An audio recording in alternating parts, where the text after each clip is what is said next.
ఇదిగోండి చిట్టి జాయింట్లతో చిట్టి బిర్యానీ చేద్దాం, చిట్టు మిర్చాల బిర్యానీ అనుకుంటున్నామండి. పసుపు అండి, అదిగోండి సాల్ట్, కారం, మసాలా, అల్లం వెల్లుల్లి పేస్ట్.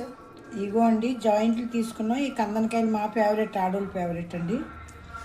ఇదిగోండి కొద్దిగా పెరుగు వేసుకుందాము. ఎప్పుడు ఒకే మోడల్ ఏంటి అంటుంది మా వాళ్ళండి. ఇవి కొంచెం ఇలా మొత్తం అంతా మ్యారినేట్ చేసుకుని పక్కన పెట్టుకుందామండి. ఒక అరగంట అండి చేసుకుందామండి. ఇదిగోండి అరగంట 40 నిమిషాలు అయిందండి. ఒక్క నూనె చుక్కేసి పెట్టుకున్నాం.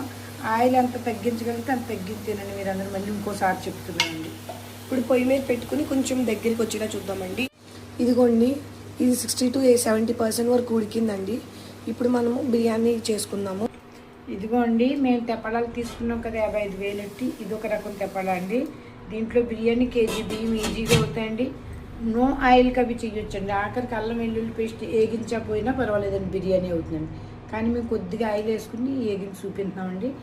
ఇదిగోండి ఇక్కడ ఉంటాయండి. 80 minutes వరకు వస్తే మీకు బిర్యానీ కంప్లీట్ అయిపోతుందండి. ఊరికి అన్నీ పెట్టేయటమే అండి, కానీ మన రుచికి అలవాటు అయిపోయి ఇలా చేస్తున్నామండి.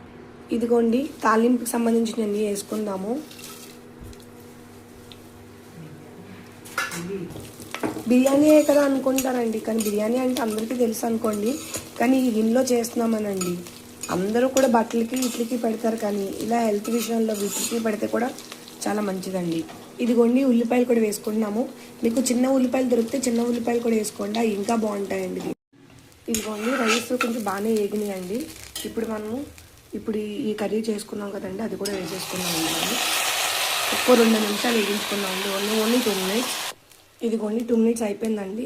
ఇందులో కర్రీ వేసుకున్నాం కదండి, ఇందులోనే వాటర్ వేసుకున్నాను. ఎందుకంటే దాంట్లో ఉన్న మసాలా అంతా కూడా వచ్చేస్తుంది అని చెప్పి. గ్లాసుకి 2 గ్లాసులు వాటర్ వేసుకోవాలండి. ఇప్పుడు నేను గ్లాసున్నర తీసుకున్నాను, 3 గ్లాసులు తీసుకున్నాను వాటర్. ఇప్పుడు ఒక్కసారి కదుపుకొని ఒకసారి మనం ఉప్పు కారం సరిపోయేలా చూసుకుందామండి. ఉప్పు అనేది మనం సముద్రపు వాటర్ ఎలా ఉంటుంది, బీచ్ వాటర్ ఉప్పగా అలా ఉప్పగా ఉండాలండి. అప్పుడే కరెక్ట్గా సరిపోతుంది మీకు అయిపోయేటప్పటికి. ఇదిగోండి ఇప్పుడు మూత పెట్టుకుందామండి. ఉడికేటప్పుడు నెయ్యి వేసుకుందామండి. నెయ్యి వేసుకుంటే పొడి పొడిలు ఆడుతూ ఉంటుంది. ఇదిగోండి మేము కొంచెం మెత్తగా చేసుకుంటాం, అందుకు ఒక నీళ్ళు ఎక్కువ వేసామండి. మీకు బిర్స్గా కావాలనుకున్నాడు 1-1.5 వేసుకున్నా, కొంచెం తక్కువ 2 వేసుకున్నా. గిన్నెలో అంటుకోదండి, అంతా ఒక రకంగా ఉంటుంది పైన కింద. ఒక్క నేతి చుక్క వేసుకుని సానండి. మేము నూనె వేసి వేయపోయినా పర్లేదండి. 1 స్పూన్ వేసుకున్నాం కదండి, అది వేయపోయినా మీకు ఫస్ట్ క్లాస్గా బిర్యానీ అవుతుందండి. ఇదిగోండి జాయింట్స్ బిర్యానీ అయిపోయింది. ఇప్పుడు వేడివేడిగా తినడమేనండి. నిమ్మకాయ వేసుకుని పెరుగు చట్నీ వేసుకుంటే కిక్కేరుగా ఉంటుంది.